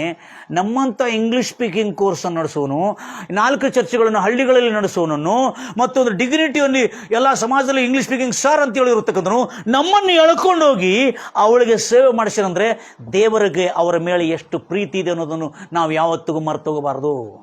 ಹಲ್ಲೆಲೂಯ. ದೇವದಾಸ್ ಅಷ್ಟೇ ಅಲ್ಲ, ಆ ಜಾಗದಲ್ಲಿ ಯಾವ ದೇವರ ಮಕ್ಕಳಿದ್ರು ಕೂಡ ಅವ್ರನ್ನ ಎಳ್ಕೊಂಡು ಹೋಗಿ ಅಲ್ಲಿ ಸೇವೆ ಮಾಡಿಸ್ತಾನೆ. ಆವಾಗ ನಾನು ಹೇಳಿದೆ ಸಿಸ್ಟರ್ बहन जी माँ जी आपके ऊपर कितना प्रेम है, देखो परमेश्वर प्रभु यीशु मसीह का हमको खींच लेकर आया और तुम्हारे बच्चों ऑलरेडी यीशु मसीह को मान के मसीही बन के चल रहे हो और तुम्हारे को प्यार से लेके जाने के लिए आए, बोले तो सोचो तुम्हारे पर कितना मोहब्बत है खुदा मन यीशु मसीह को. हालेलुया. ಅವಳು ಕಣ್ಣೀರಿಟ್ಟು ಸಂತೋಷದಿಂದ ಹೋಗಿ ತನ್ನ ಮನೇಲಿ ಹೋಗಿ ತನ್ನ ಮಕ್ಕಳ ಮಧ್ಯದಲ್ಲಿ ಹೋಗಿ ಅವಳು ಕರ್ತನಲ್ಲಿ ನಿದ್ರಿಸಿದಳು. Price lord Jesus. ಇಂಥ ಕರುಣಾಳು ದೇವರು. ಅದಕ್ಕೆ ಬೈಬಲ್ನಲ್ಲಿ ಯಾವಾಗಲೂ ವಚನಗಳನ್ನು ಓದುವಾಗ ಅದರೊಳಗೆ ನಾವು ನೋಡ್ತೇವೆ, ಮಾರ್ಕ್ ಸುವಾರ್ತೆ 1ನೇ ಅಧ್ಯಾಯದಲ್ಲಿ ಈ ಮಾತುಗಳಿದೆ. ಆದರೆ 4 ಸುವಾರ್ತೆಗಳಲ್ಲಿ ಈ 3 ಸುವಾರ್ತೆಗಳಲ್ಲಿ ಈ ವಿಷಯದಲ್ಲಿ ಬರೆಯಲ್ಪಟ್ಟಿದೆ. ಮಾರ್ಕ್ ಸುವಾರ್ತೆ 4ನೇ ಅಧ್ಯಾಯ 1ನೇ ಅಧ್ಯಾಯ 1ನೇ ಅಧ್ಯಾಯ 40ರಿಂದ ಕೊನೆವರೆಗಿದೆ. ಅಲ್ಲಿ 2 ವಚನಗಳು ಓದ್ತೀರಿ, ಹೇಳ್ತೀನಿ. ಒಂದು ಕುಷ್ಠರೋಗಿ ಬಹಿಷ್ಕಾರ ಹಾಕಲ್ಪಟ್ಟು ಅವನು ನಾಶದ ಪರಿಸ್ಥಿತಿಯಲ್ಲಿರುವಾಗ ಅವನು ಮನೇನೂ ಇಲ್ಲ ಅವನಿಗೆ. ಹಲೋ, ಕುಷ್ಠರೋಗ ಅಂದರೆ ಮಾಮೂಲಿ ಅಲ್ರಿ, ಅವನಿಗೆ ಮನೆಯಲ್ಲಿ ಕೂಡ ಇಟ್ಕೊಳ್ಳೋದಿಲ್ಲ. ಅದಕ್ಕೆ ಗಂಡ ಹೆಂಡತಿ ಕೂಡ ಹೆಂಡತಿ ಗಂಡನನ್ನು ಇಟ್ಕೊಳ್ಳೋದಿಲ್ಲ. ಅವನು ಬಹಿಷ್ಕಾರ ಹಾಕಿದ್ದಾರೆ. ಅವನು ಸಮಾಜದಿಂದ ದೂರ, ಅವನಿಗೆ ಔಷಧವಿಲ್ಲ, ಅವನು ಸಾಯುವುದು ಎದರಿಂದ ಈ ಕುಷ್ಠರೋಗದಿಂದಲೇ ಸಾಯ್ಬೇಕು ಅವನು. ಇನ್ನು ಅವನು ನಾನು ಸಾಯುವ ತನಕ ಈ ರೋಗ ಹೋಗುವುದಿಲ್ಲ ಕನ್ಫರ್ಮ್ ಆಗಿಬಿಟ್ಟಿದ್ದಾನೆ. ಅಂಥವನಿಗೆ ಊಟ ಇಲ್ಲ, ಆಹಾರ ಇಲ್ಲ, ಏನಿಲ್ಲ. ಅಂಥ ಸಮಯದಲ್ಲಿ ಯೇಸು ಕ್ರಿಸ್ತನು ಅನೇಕ ಜನರನ್ನು ಗುಣಪಡಿಸ್ತಾ ಇದ್ದಾರೆ ಅಂತ ಕೇಳಿ, ಫಸ್ಟ್ ಟೈಮ್ ಅನೇಕ ಜನರು ಎಲ್ಲ ಥರದ ರೋಗಗಳನ್ನು ಗುಣಪಡಿಸ್ತಾನಂತ ಕೇಳಿ ಯೇಸು ಹತ್ರ ಆವಾಗ ಒಡೆಯನೇ ಎಂಬುದಾಗಿ ಯೇಸು ಕ್ರಿಸ್ತನ ಪಾದದ ಹತ್ರ ಬಿದ್ದು, ಮೊಣಕಾಲ ಮೇಲೆ ಬಿದ್ದು, ಯೆಸಯ್ಯ ನನ್ನ ಒಡೆಯನೇ ಎಂದು ಆರಾಧಿಸುತ್ತಾ ಏನಂತ ಕೇಳಿದ ಗೊತ್ತಿದೆ? ನಿನಗೆ ಮನಸ್ಸಿದ್ರೆ, ನಿನಗೆ ಮನಸ್ಸಿದ್ರೆ ನನ್ನನ್ನು ಶುದ್ಧ ಮಾಡಬಲ್ಲೆ ನೀನು. ಗ್ರಾಮೆಟಿಕಲ್ ಪಾಯಿಂಟ್ಸ್ ಭಾಳ ಜಾಗ್ರತೆಯನ್ನು ಗಮನಿಸಬೇಕು. If you will you can make me clean ಅಂದರೆ ಅರ್ಥ ಏನು? ಈತನಿಗೆ ಗೊತ್ತಿದೆ ಯೇಸು ಸರ್ವಶಕ್ತನು, ಯೇಸು ಸರ್ವವ್ಯಾಪಿ, ಯೇಸುಗೆ ಅಸಾಧ್ಯವಾದದ್ದು ಯಾವುದಿಲ್ಲ. ಎಲ್ಲ ಥರದ ರೋಗಗಳನ್ನು ಗುಣಪಡಿಸತಕ್ಕಂಥ ಸಾಮರ್ಥ್ಯ, ಶಕ್ತಿ ಆತನಲ್ಲಿದೆ. ಬಿಡುಗಡೆ ಮಾಡ್ತಕ್ಕಂಥ ಸಾಮರ್ಥ್ಯ ಇದೆ ಆತನಿಗೆ. I know that you can heal me, you can clean me, but I don't know whether you will or no. ಅಂದರೆ ನನಗೆ ಗೊತ್ತಿದೆ ನೀನು ಗುಣಪಡಿಸ್ತಿ, ನೀನು ನನ್ನನ್ನು ಶುದ್ಧ ಮಾಡಬಲ್ಲೆ. ಅಂದರೆ ಕ್ಯಾನ್ ಅಂದರೆ ಸರ್ವಶಕ್ತನ ಅಂತೇಳಿ ಮಾಡಬಲ್ಲೆ, ಆದರೆ ನಿನಗೆ ಮನಸ್ಸಿದ್ರೆ ನನ್ನನ್ನು ಶುದ್ಧ ಮಾಡಬಲ್ಲೆ. ಆಗ ಇವನು ಯಾವುದರಿಂದ ರೋಗ ಬಂದಿದ್ರಿ? ಇವನಿಗೆ ಕುಷ್ಠರೋಗ ಯಾವುದರಿಂದ ಬರ್ತದ್ರಿ? ಪಾಪ, ದ್ರೋಹ, ಅಪರಾಧಗಳಿಂದ ಮಾಡಿರ್ತಕ್ಕಂಥ ಕುಷ್ಠರೋಗ ಕಂಡು ಇವನು ದ್ರೋಹಿ, ಇವನ ಅಪರಾಧ ಏಡ್ಸಿದ್ದಾರೆ ರೋಗಿಗೆ ಅಂತ ನೋಡ್ತೀವಿ ನಾವು. ಎಲ್ಲ ಪಾಪಿಷ್ಟ ವ್ಯಭಿಚಾರಿ ಮಾಡಿದ, ಅದಕ್ಕೆ ಕೀಗೆ ಇಂಥ ಗತಿ ಬಂದಿ ಅಂತೇಳಿ ನಮ್ಮ ಜನ ಹಾಗೆ ನೋಡ್ತಾರೆ. ಆದರೆ ಅದೇ ರೀತಿಯಿಂದ ಆಗಿನ ಕಾಲದಲ್ಲಿ ಇವನು ಪಾಪಿಷ್ಟ, ಇವನು ದ್ರೋಹಿ, ಇವನು ಅಪರಾಧಿ, ಅದಕ್ಕೆ ಇವನಿಗಿಂತ ರೋಗ ಬಂದೆ. ಪಾಪದ ರೋಗ, ಅದು ಅವಮಾನದ ರೋಗ, ಸಮಾಜದಲ್ಲಿ ಎಲ್ಲರ ಅವಮಾನ ರೀತಿಯಿಂದ ನೋಡ್ತಕ್ಕಂಥ ರೋಗ. ಆದರೆ ಯೇಸು ಕೇಳ್ತಾನೆ. ಯಾಕೆ ಕೇಳ್ತಾನೆ ಅಂದರೆ ನಿನಗೆ ಇಷ್ಟ ಇದ್ದರೆ ನನ್ನನ್ನು ಶುದ್ಧ ಮಾಡಬಲ್ಲೆ ಕೇಳ್ತಾನೆ. ಯಾಕೆ ಕೇಳ್ತಾನೆ? ನಾನಂದರೆ ಯಾರಿಗೂ ಇಷ್ಟ ಇಲ್ಲ, ನಾನಂದರೆ ನನ್ನ ಮನೆಯವ್ರಿಗೂ ಇಷ್ಟ ಇಲ್ಲ, ಸಮಾಜದವ್ರಿಗೂ ಇಷ್ಟ ಇಲ್ಲ, ಗೌರ್ಮೆಂಟ್ಗೂ, ಅವ್ರು ಗೌರ್ಮೆಂಟ್ ಇಲ್ಲ, ಗೌರ್ಮೆಂಟ್ ಸರ್ಕಾರನೂ ಕೂಡ ಅವ್ರು ನೋಡಿದ್ರು, ಗೌರ್ಮೆಂಟ್ಗೂ ಇಷ್ಟ ಇಲ್ಲ. ಆ ಗೌರ್ಮೆಂಟು ನನ್ನನ್ನು ಏನು ಮಾಡಿದೆ? ಆ ಸರ್ಕಾರ ಪ್ರಭುತ್ವ ಏನು ಮಾಡಿದೆ? ನನ್ನನ್ನು ಪಟ್ಟಣದಿಂದ ಹೊರಗಾಗಿ ಬಿಟ್ಟಿದೆ ನನ್ನನ್ನು. ಯೆಸಯ್ಯ ನಿನಗೆ ಇಷ್ಟ ಇದ್ದರೆ ನನ್ನನ್ನು ಶುದ್ಧ ಮಾಡಬಲ್ಲೆ ಅಂತ ಹೇಳಿಕೊಳ್ಳಿ. ಅಲ್ಲೊಂದು ಪದ ಇದೆ, ಅದ್ಭುತವಾದಂಥ ಪದ. ಏನು ಹೇಳ್ರಿ? ಯೇಸು ಕ್ರಿಸ್ತನು ಕನಿಕರ ತುಂಬಿದವನಾಗಿ. ಓದ್ತೀರಾ ಮಾತನ್ನು? 41ನೇ ವಚನದಲ್ಲಿ 1ನೇ ಅಧ್ಯಾಯ ಮಾರ್ಕ್ ಸುವಾರ್ತೆ. ಆಗ ಎಲ್ಲ ಹೆಬ್ಬಟ್ಟದ್ರಿ ಇಲ್ಲೇ ಕನ್ನಡ ಮೀಡಿಯಂ ಯಾರಿಲ್ಲ, ಪರವಾಗಿಲ್ಲ, ಓದ್ರಿ. ಆತನು ಯಾರು? ಯೇಸು ಆ ಒಂದು ಕುಷ್ಠರೋಗಿಗಳ ಮೇಲೆ ಕನಿಕರ ಪಟ್ಟು ಕೈಯನ್ನು ಚಾಚಿ ಮುಟ್ಬೋದಾ? ಹಲೋ, ಯಾರು ಮುಟ್ತಾರಾ? ಯಾಕಂದರೆ ಅದು ಅಂಟು ರೋಗ ತಾಗಿದ್ದಷ್ಟೇ ಅಲ್ಲದೆ ಅವನನ್ನು ಊರಿಂದ ಹೊರಗೆ ಹಾಕ್ತಾರೆ. ಯಾವಾಗಲೂ ಹುಣ್ಣು ರೋಗ, ನರಗಳೆಲ್ಲ ನರಗಳೆಲ್ಲ ಎಳ್ಕೊಂಡು ಹೋಗಿ ನೋವ್ತಾ ಇರ್ತದೆ ಅವರ ಮೈಯೆಲ್ಲ ಅಂತಾರೆ. ಯೇಸು ಅವನನ್ನು ಮುಟ್ಟಿ ಕನಿಕರ ತುಂಬಿದನಾಗಿ, ಯೇಸು ಅವನನ್ನು ಮುಟ್ಟಿ ಶುದ್ಧನಾಗೂ ನನಗೆ ಮನಸ್ಸುಂಟು ಎಂದು ಹೇಳಿದನು. ಎಲ್ಲರೂ ಹೇಳ್ತಿರಲ್ಲಯ್ಯ ದೇವ್ರ ಮಕ್ಕಳೇ. ಭಾಳ ಜನ ನಾವು ಪ್ರೇಯರ್ ಮಾಡ್ತೀವಿ, ಪ್ರಭುವಾ ತಂದ್ರಿ ನೀ ಚಿತ್ತಮೈತೆ ನನ್ನ ಭಾಗಚೇ ಪ್ರಭುವಾ ಅಂತೇಳಿ. ಆಗದಿದ್ರೆ ಏನಂತ ಹೇಳ್ತೀವಿ ನಾವು? ಯಾರು ಚಿತ್ತ ಇಲ್ಲ ಅಂದರೆ ದೇವ್ರನ್ನ ಕೆಟ್ಟವನು ಅಂತ ಹೇಳ್ತಾ ಇದ್ದೀರಾ? ದಟ್ ಈಸ್ ಕೆಟ್ಟವನು ಅಂತ ಹೇಳ್ತಾ ಇದ್ದೀವಿ ನಾವು. ಅಂದರೆ ಕರ್ತನೆ ಆತ ಹೇಳಿದ, ನಿನ್ನ ಇಷ್ಟ ಇದ್ರೆ ನನ್ನ ಗುಣಪಡಿಸಂತ ಹೇಳುವಾಗ ಯೇಸು ಏನು ಹೇಳಿದಾನೆ? ನನಗಿಷ್ಟ. ಯಾರಿಗೆ ಹೇಳಿದಾನೆ? ಒಳ್ಳೆಯವನಿಗಲ್ಲ, ಸಮಾಜದಲ್ಲಿ ಅತ್ಯಂತ ಪಾಪಿ, ದ್ರೋಹಿ, ಅಪರಾಧಿ, ಒಂದು ಘೋರ ರೋಗಕ್ಕೆ ಪೀಡಿತರಾದ ವ್ಯಕ್ತಿಗೆ ಹೇಳ್ತಾ ಇದ್ದಾನೆ, ನೀನು ಯಾರಿಗೂ ಇಷ್ಟ ಇಲ್ಲದಿದ್ರು ಯೇಸು ಹೇಳ್ತಾ ಇದ್ದಾನೆ, ನನಗಿಷ್ಟ ಇದೆ ನೀನು ಶುದ್ಧವಾಗುವುದು ಅಂತ ಹೇಳಿದಾನೆ. ನಿನ್ನ ಮನೆಯವರು ನಿನ್ನನ್ನು ತಳ್ಳಿ ಹಾಕಿರ್ಬೋದು, ನಿನ್ನ ಸ್ವಂತ ಜನರು ನಿನ್ನನ್ನು ತ್ಯಜಿಸಿರ್ಬೋದು, ನಿನ್ನ ರಕ್ತ ಸಂಬಂಧಿಕರು ನಿನ್ನನ್ನು ಬಹಿಷ್ಕಾರ ಹಾಕಿರ್ಬೋದು, ನಿನ್ನನ್ನು ಇಷ್ಟಪಡದೇ ಇರ್ಬೋದು, ನಿನ್ನನ್ನು ದ್ವೇಷಿಸ್ತಾ ಇರ್ಬೋದು. ಆದರೆ ಕರುಣಾಳು ಆಗಿರೋ ದೇವರು ಭಾಳ ಜಾಗ್ರತೆ, ಕನಿಕರ ತುಂಬಿ. ಎಲ್ಲರೂ ತಿರುಗಿ ಕನಿಕರ. ಈ ಒಂದು ಮಾತಿನ ಮೇಲೆ ನಾವೆಲ್ಲಿ ಹೋಗ್ತಾ ಇದ್ದೇವೆ ಅಂದರೆ ಅಲ್ಲಿ ಹೋಗ್ತಾ ಇದ್ದೇವೆ. ಎಲ್ಲಿ? ಯೋನ 4:2 ಹೋಗ್ತಾ ಇದೆ. ಏನಂತೇಳಿ? ನೀನು ಕರುಣಾಳು, ದಯಾಳು. ಓದ್ತೀರಾ ಮಾತನು? ಯೋನ 4:2 ಹೋಗ್ತಾರೆ. ನೀನು ಕರುಣಾಳು, ದಯಾಳು, ನೀನು ಕೃಪೆಯಲ್ಲಿ ಬಹಳ ಅತ್ಯಂತ ದೊಡ್ಡ ಕೃಪೆ ಉಳ್ಳವನು. ಮತ್ತು ಆಗಬೇಕಾಗಿರುವ ಕೇಡಿನಿಂದ ಅವರನ್ನು ಕೇಡು ಆಗದಂತೆ, ಅವರಿಗೆ ಕೇಡು ಮಾಡಬೇಕಾದ್ರೂ, ಅವರಿಗೆ ಕೇಡು ನಡಿಬೇಕಾದ್ರೂ ಅದರಿಂದ ನೀನು ಮನಮರುಗುತ್ತಿ. ಅಂದರೆ ಅರ್ಥ ಏನು? ನೀನು ಕನಿಕರಪಟ್ಟು ಅವರಿಗೆ ಕೇಡಾಗದಂತೆ ಕಾಪಾಡ್ತೀಯ. Praise the lord Jesus. ಎಂಥ ಘೋರ ಪಾಪಿಗಳು, ಪೂರಾ ನಿನಿವೆ ಪಾಪದಲ್ಲಿ ತುಂಬಿತ್ತು. ಅಂಥ ಸಮಯದಲ್ಲಿ ನಿನಿವೆಯನ್ನು ನಾಶ ಮಾಡತಕ್ಕಂಥ ಕೇಡು ಅವರ ಮೇಲೆ ಬಂದಿತ್ತು. ಯಾರ ಮೇಲೆ? ನಿನಿವೆ ಮೇಲೆ. ಆದರೆ ದೇವರು ಕೇಡು ಮಾಡೋ ಇಷ್ಟ ಇದೆ? ಹಲೋ. ಆದರೆ ಪ್ರವಾದಿಗಳನ್ನು ಕಳಿಸಿ ಅವರನ್ನು ಮಾನಸಾಂತರಕ್ಕೆ ತರಿಸಿದರು. ಹಲ್ಲೆಲೂಯಾ.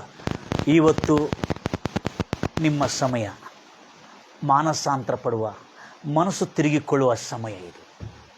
ಅಂದರೆ ಯೇಸು ಅಲ್ಲೇನು ಕನಿಕರ ಪಟ್ಟಿದ್ದಾನಲ್ಲ, ಎಲ್ಲೇ ಕುಷ್ಠರೋಗ ಹತ್ರ. ಆ ಕನಿಕರ ಮಾಮೂಲಿ ಅಲ್ರಿ ಅದು. ಆ ಕನಿಕರದಲ್ಲಿ ಏನಿದೆ ನೋಡಿದ್ರೆ? ಓದ್ರಿ ಆ ಮಾತನ್ನು. ಯೋನ 4:2 ಅದರ ನಿಮಿತ್ತ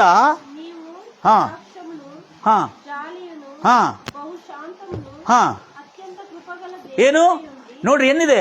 ಅತ್ಯಂತ ಕೃಪವುಳ್ಳವನು ದೇವರಾಗಿರುವುದರಿಂದ ನೀನು ಮನಮರುಗಿ ಕನಿಕರಪಟ್ಟು. ಪಶ್ಚಾತ್ತಾಪ ಅನ್ನೋ ಪದ ಅವರು ಇಂಗ್ಲಿಷ್ ಪದದಿಂದ ರಿಪೆಂಟ್ ಮಾಡಿದಾಗ, ರಿಪೆಂಟ್ ಅನ್ನೋ ಪದಕ್ಕೆ 2 ಅರ್ಥಗಳಿದೆ. ಒಂದು ದುಃಖ ಪಡೋದು, ಇನ್ನೊಂದು ಮನಮರುಗೋದು, ಇನ್ನೊಂದು ಕನಿಕರ ಪಡೋದು. ನೆಕ್ಸ್ಟ್ ಪಶ್ಚಾತ್ತಾಪ ಪಡೋದು. ನೆಕ್ಸ್ಟ್ ಕನಿಕರ ಪಡುವನು ಕೇಡನ್ನು ಮಾಡದೆ. ಅಯ್ಯೋ, ನೀನೇನಾಗ್ತಿ? ಕೇಡನ್ನು ಮಾಡದೆ ನೀನು ನಿಂತು ಹೋಗುವಿ ಎಂದು ನನಗೆ ಮೊದಲೇ ಗೊತ್ತಿತ್ತು. ಯಾರಿಗೆ ಹೊಟ್ಟೆ ಕಿಚ್ಚಿದ್ರಿ ಇದು? ಈ ಹೊಟ್ಟೆ ಕಿಚ್ಚು ಯಾರಿಗ್ರಿ? ಅಯ್ಯೋ, ನನಗೆ ಪ್ರಸಂಗ ಮಾಡುವಾಗ ಭಾಳ ಇಂಟ್ರೆಸ್ಟಿಂಗ್ ಇರ್ತದೆ. ಹೊಟ್ಟೆ ಕಿಚ್ಚಿನಲ್ಲಿ ಕೂಡ ದೇವರ ಕರುಣೆ ತೋರಿಸ್ತಾ ಇದ್ದಾನೆ ಅವನು. ಹೌದಾ? ಯಾರು ಹೊಟ್ಟೆ ಕಿಚ್ಚು? ಯೋನ. ನೀನು ಗೊತ್ತೈತಿ, ನೀನು ಎಂಥವ್ನು ಗೊತ್ತೈತಿ? ಅಲ್ಲ ಎಲ್ಲ ಹೇಳ್ತಿರಲ್ಲ. ಒಂದು ದಿವಸ ನೀ ಎಂಥವ್ನು ಗೊತ್ತೈತಿ? ಎಷ್ಟು ನಿನಗೆ ಬಂದು ನಿನ್ನ ಮಕ್ಕಳು ನಿನಗೆ ಎಷ್ಟು ಮೋಸ ಮಾಡಿದ್ರು ನಿನಗೆ ನಾಚಿಕೆ ಇಲ್ಲ. ಅವ್ರು ನೋಡಿ ಇಂಥದ್ದು ಮಾಡ್ತಾರ ನಂಗೆ ಗೊತ್ತೈತಿ, ನೀ ಅವ್ರ ಮನೆಯಾಗ ಯಾಕೆ ಇಟ್ಕೊಂಡು ಅಂತೇಳಿ ಜನ ಬೇದಿದ್ದು ನಾನು ನೋಡಿದ್ದೀನಿ. ಹಾಗೆ ಈ ಮನುಷ್ಯ ಪ್ರವಾದಿ ಯಾರು? ಯೋನ. ನನಗೆ ಗೊತ್ತಿತ್ತು ಏನಂತೇಳಿ, ಅದಕ್ಕೆ ನಾನು ಟಿಕೆಟ್ ಎಲ್ಲಿಂದ ತೆಗ್ದೀನಿ?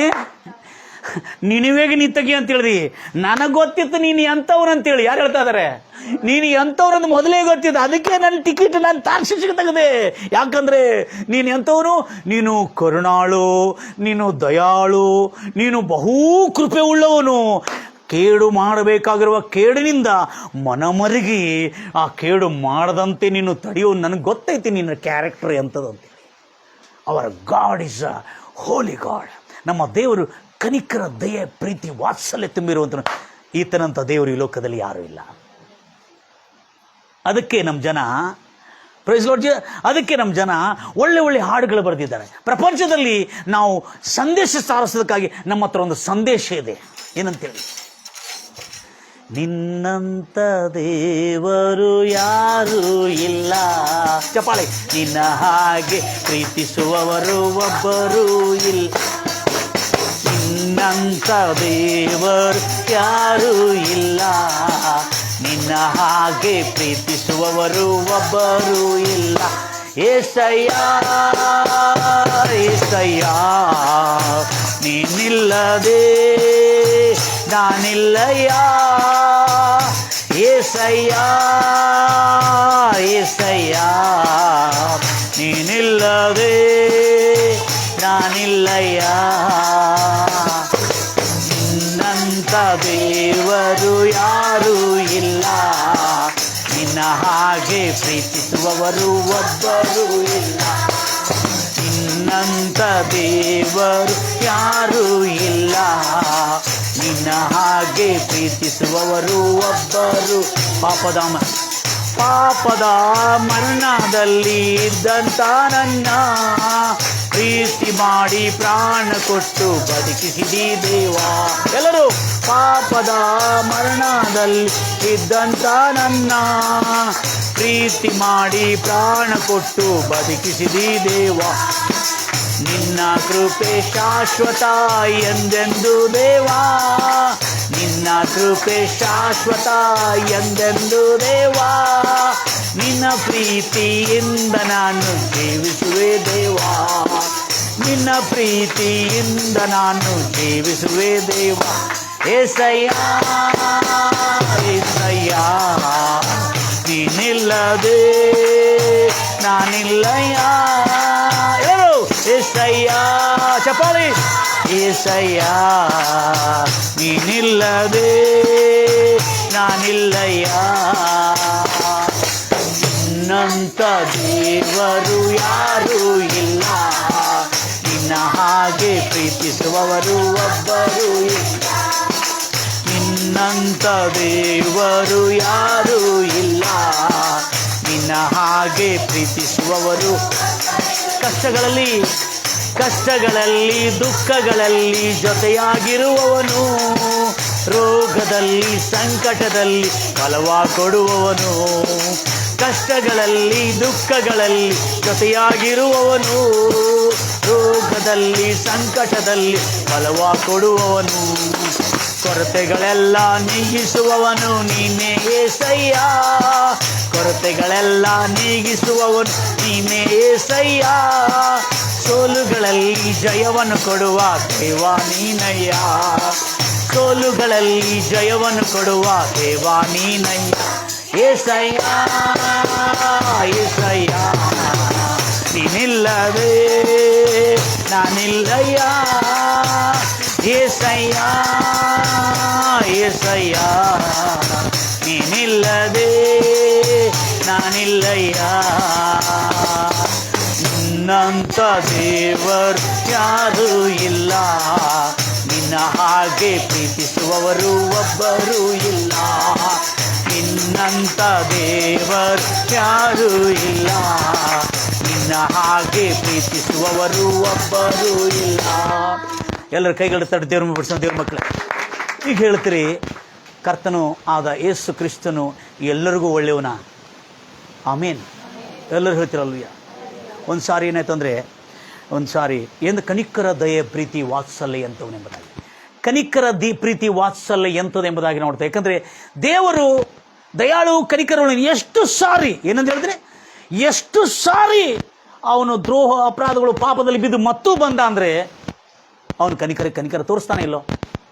ಒಬ್ಬನು ಹೇಳಿದ, ಏಕ ಬಾರ್ ದೋ ಬಾರ್ ದಿಕ್ತಾ ಜಿ ಖುದಾ ಬಾರ್ ಬಾರ್ ದಿಕ್ಕೆ तो कैसा विषय मागो बराबर करना विषय ಅಂತ ಹೇಳ್ತಾರೆ. मैं बोला ಖುದಾ और इंसान अलग ही ಅಂತ ಹೇಳಿದೆ. ಹಲ್ಲೆಲೂಯಾ. ದೇವರು ಯೇಸು ಮಸೀಹನೇ ದೇವರಾಗಿದ್ದಾನೆ, ಆತನ ಸ್ವಭಾವನೇ ಬೇರೆ ಅಂತ ಹೇಳಿದೆ. ನೀನು ಎಷ್ಟು ಸಾರಿ ಬೇಕಂತ ಹೋಗಿದ್ದಾಗ ನಿನಗೆ ಅಲ್ಲೇನಾಗ್ತದೆ? ಪಾಪದಲ್ಲಿ ಹೋಗಿದ್ರೆ ಸುಖ ಇದೆ, ಮತ್ತೆ ಎಲ್ಲಿ ಬರ್ತಿ? ದೇವ್ರ ಕಡೆ ಬರ್ತಿ. ಅಲ್ಲಿ ಸುಖ ಇಲ್ಲ. ಎಲ್ಲಿ ಸುಖ ಇದೆ? ದೇವರ ನೇರಳೆ ಸುಖ ಇದೆ. ಅಲ್ಲಿ ಕೇಳಿದೆಯಲ್ಲ, ಅಪಾಯ ಇದೆಯಲ್ಲ, ತೊಂದರೆಗಳಿದೆಯಲ್ಲ, ಬಾಧೆಗಳಲ್ಲಿ, ಸಂಕಟದಲ್ಲಿ ಸಮಾಧಾನ ಇಲ್ಲ, ನೆಮ್ಮದಿ ಇಲ್ಲ, ಮತ್ತೆ ಓಡಿ ಬರ್ತಿ. ಓಡಿ ಬಂದಾಗ ನೀನು ಎಷ್ಟು ಸಾರಿ ಹೇಳಬೇಕಪ್ಪ, ನೀ ಈಗ ಬಂದು ಹೋಗಿ, ನೀನು ಟಿಕೆಟ್ ಕೊಡೋದಿಲ್ಲ ನಿನಗೆ ಅಂತೇಳಿ ಯೇಸು ಯಾವತ್ತೂ ಹೇಳೋದಿಲ್ಲ. ಬೈಬಲ್ ಹೇಳಲಾಗಿದೆ 70 ಸಾರಿ ನಿನ್ನ ಸಹೋದರನ ಕ್ಷಮಿಸು ಅಂತ ಹೇಳಿದ್ದಾನೆ. ಇದು ಹೇಳಿದ ಕೂಡಲೇ ಒಂದು ಕಾರ್ಯ ನಡೀತು. ಒಂದು ಮನುಷ್ಯ, ಆತನು ದೊಡ್ಡ ಸಭೆಯಲ್ಲಿ ಸೆಲೆಕ್ಟೆಡ್ ಆಗಿ ಆತನಿಗೆ ಒಂದು ಚರ್ಚಿಗಾಗಿ ಸೆಲೆಕ್ಟ್ ಮಾಡಿ ಒಂದು ಚರ್ಚ್ಗೆ ಸೇವಕನಾಗಿ ನೇಮಿಸಿದರು. ಅವರ ಸಂಸ್ಥೆ ಇಷ್ಟು ರೆಪ್ಯೂಟೆಡ್ ಸಂಸ್ಥೆ ಅಂದರೆ, ಆ ಸಂಸ್ಥೆಯಲ್ಲಿ ಅಷ್ಟು ವೆರಿಫೈ ಮಾಡಿ ಅವ್ರನ್ನ ತೊಗೊಳ್ತಾರೆ. ಅಂದರೆ ಇಂಟರ್ವ್ಯೂ ತೊಗೊಂಡು ಆ ಪಾಸ್ಟರ್ ಆಗಬೇಕಾದ್ರೆ, ಮನುಷ್ಯ ಆ ಚರ್ಚಿಗೆ ಸಭಾಪಾಲಕನಾಗಬೇಕಾದ್ರೆ ಭಾಳ ರೀತಿಯಾದಂಥ ಪರೀಕ್ಷೆ ಇರ್ತದೆ, ಇಂಟರ್ವ್ಯೂ ಇರ್ತದೆ. ಅವೆಲ್ಲ ತೆಗೆದುಕೊಂಡು ಅವರು ಸೇವೆಯಲ್ಲಿ ಇಡ್ತಾರೆ.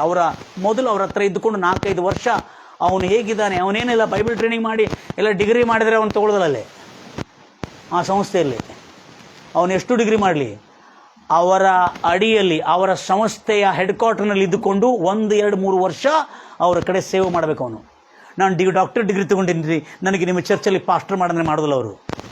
ನೀನು ಎಷ್ಟು ಡಿಗ್ರಿ ತೊಗೊಳಪ್ಪ, ಕಲಿ, ಕೇಳು, ಈ ನಮ್ಮ ಸಂಸ್ಥೆ ಅಡಿಯಲ್ಲಿ ಕೆಲಸ ಮಾಡಂತ ಕೇಳ್ತಾರೆ. ಹಾಗೆ ಕೆಲಸ ಮಾಡಿ 3-4 ವರ್ಷ ಅವರ ಸೇವೆಯಲ್ಲಿ ಇದ್ದುಕೊಂಡು ಬಹಳ ಪ್ರಾಮಾಣಿಕನಾಗಿ, ಭಯಭಕ್ತಿಯುಳ್ಳನಾಗಿ, ವಿನಮ್ರತೆ ಎಲ್ಲ ವಿಷಯದಲ್ಲಿ ಬಹಳ ಪ್ರಾಮಾಣಿಕನಾಗಿದ್ದ.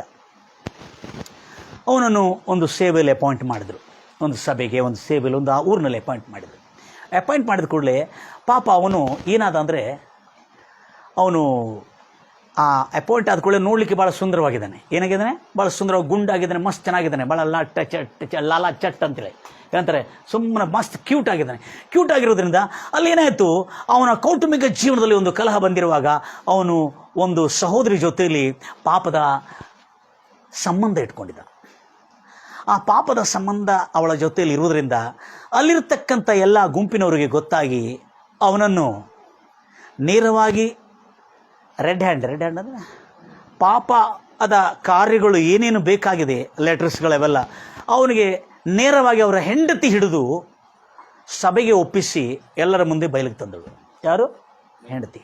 ಬಯಲಿಗೆ ತಂದ ಕೂಡಲೇ ಆಗ ಆ ಸಭೆಯವರೆಲ್ಲರೂ ಆತನನ್ನು ಡಿಸ್ಮಿಸ್ ಮಾಡಿದರು. ಏನು ಮಾಡಿದರು? ಡಿಸ್ಮಿಸ್ ಮಾಡಿ ಸಭೆಯಿಂದ ತೆಗೆದು ಹೊರಗೆ ಹಾಕಿದರು.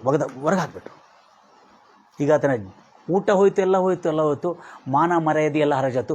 ಕಂಪ್ಲೀಟ್ ಆರ್ಗನೈಜೇಷನಲ್ಲಿ, ಭಾಳ ರೆಪ್ಯೂಟೆಡ್ ಆರ್ಗನೈಜೇಷನ್, ಅದು ಭಾಳ ವರ್ಚಸ್ಸುಳ್ಳ ಆರ್ಗನೈಜೇಷನ್. ಆ ಆರ್ಗನೈಜೇಷನ್ ಎಲ್ಲೂ ಆತನನ್ನು ತಗೊಳ್ಳೋದಿಲ್ಲ.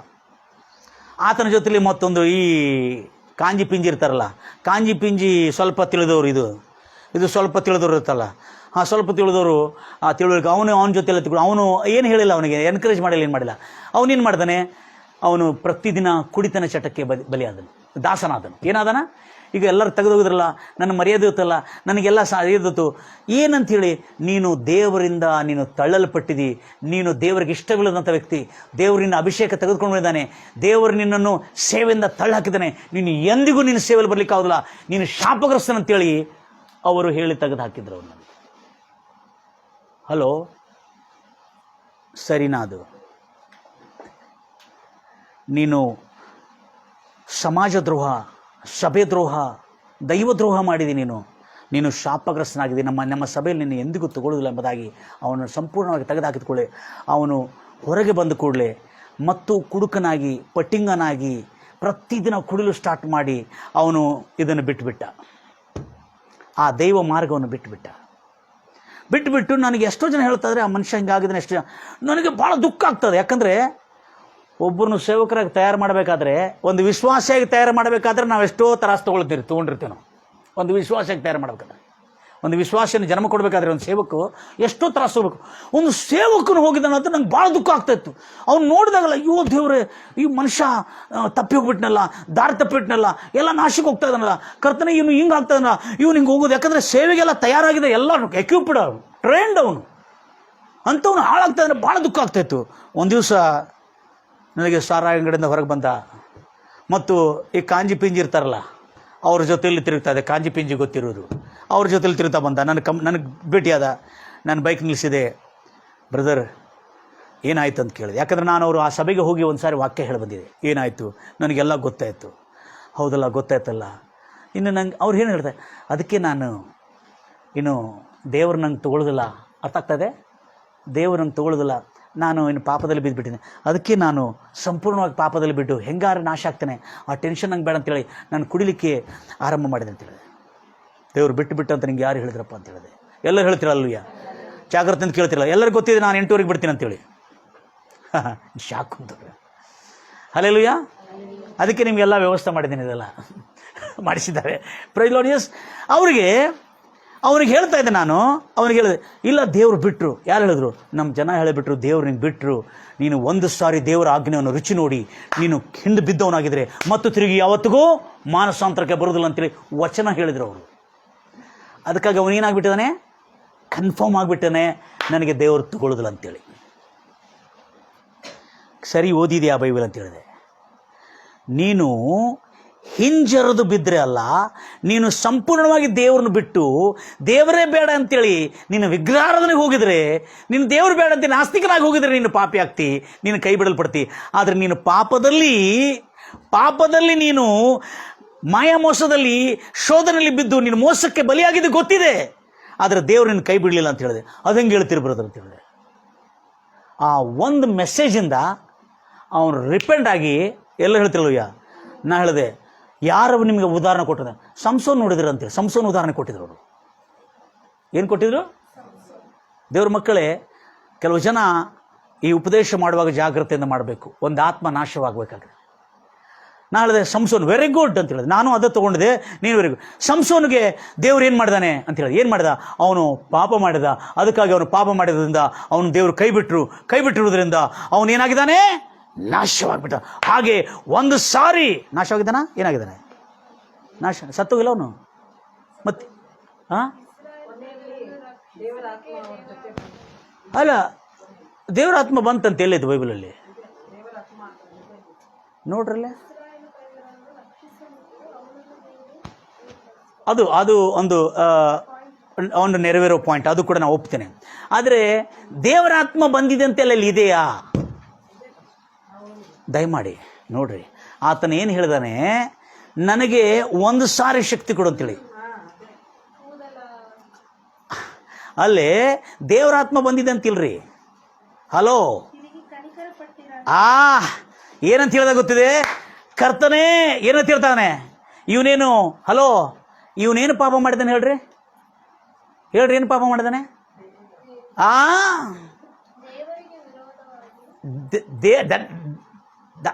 ಸಂಸೋನನ್ನು ಏನು ಪಾಪ ಮಾಡಿದಾನೆ? ಡೆಲೀಲ ಒಂದಿಗೆ, ಹಲೋ, ವ್ಯಭಿಚಾರ ಅಲ್ಲದು, ಮದುವೆ ಅವ್ರದ್ದು. ಯಾಕಂದ್ರೆ ಬೈಬಲ್ ಒಂದು ನೋಡ್ರಿ, ದೇವರ ಚಿತ್ತಾನುಸಾರ ಚಿತ್ತ ಇತ್ತಂತೆ ಅವನು ಅವಳ ಜೊತೆಯಲ್ಲಿ ಮದುವೆ ಮಾಡ್ಕೊಳ್ಳೋದು. ಯಾಕಂದ್ರೆ ಅವಳ ಜೊತೆಯಲ್ಲಿ ಇರುವುದು. Praise lord Jesus. ಆಮೇಲೆ ನೋಡ್ಕೊರಿ, ನೀವೆಲ್ಲ ಬೈಬಲ್ ಚೆಕ್ ಮಾಡ್ಕೊರಿ. ನಂಗೆ ಗೊತ್ತಿತ್ತು ನೀವೆಲ್ಲ ಎಷ್ಟು ಜಾಣರಿದ್ದೀರಿ ಎಂಬುದಾಗಿ. Hallelujah, hallelujah. ಆಮೇಲೆ ನೋಡ್ಕೊರಿ, it is a God's will to get her. ಆದರೆ ಏನಾಗಿದೆ ಗೊತ್ತಿದೆ, ನಾನು ಅವನು ತಿಳಿಸಿದೆ ಏನಂತೇಳಿ. ಹಲೋ ಬ್ರದರ್, ಅವಳು ಪಾಪ ಮಾಡಿದ ಎಲ್ಲಿ ಗೊತ್ತಿದೆ? ಸಂಸೋನನು ಹೇಳ್ರಿ, ಎಲ್ಲಿ ಪಾಪ ಮಾಡಿದಾನೆ? ಎಲ್ಲಿ ಮಾಡಿದಾನೆ? ಅವನು ಹೇಳಬಾರ್ದಾದ ರಹಸ್ಯ ಹೇಳಿದಾನೆ ಅವನು. ಅದು ಪಾಪ ರೀ.